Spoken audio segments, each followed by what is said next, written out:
আমরা এখন যেটা করবো সেটা হচ্ছে পিএসকে ফেজ শিফট কিং। সেক্ষেত্রে আমরা শুরুতে যেটা করতে হবে কাছে নেই, যেটা এই যে ডাটা ইনের সাথে হচ্ছে হলো এস ডাটা, এটা আগে দিলাম।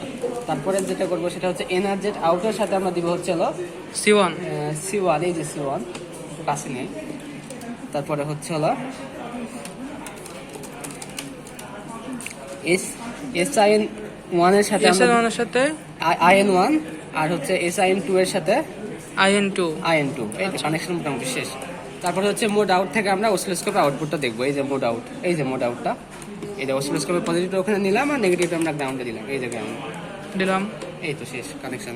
এই যে এটা একটু দেখ, এস ডাটার সাথে ডাটা ইন, এস ডাটার সাথে ডাটা ইন, আর হচ্ছে এনার্জেট আউটের সাথে আমরা দিলাম হচ্ছে C1, S1 এর সাথে হচ্ছে IN1, S2 এর সাথে IN2, আর হচ্ছে মোড আউটের সাথে OS মিনস অসিলোস্কোপ। এই হলো আউটপুটে অটোসেট দিই। আর ওই ইনপুটটা যদি আমরা দেখতে চাই তাহলে অসিলোস্কোপের আরেকটা চ্যানেল আমরা হচ্ছে ইনপুটে নিলাম। এই যে পজিটিভটা ডাটা ইন, এই যে ডাটা ইনে দিলাম, আর নেগেটিভটা আমরা গ্রাউন্ডে।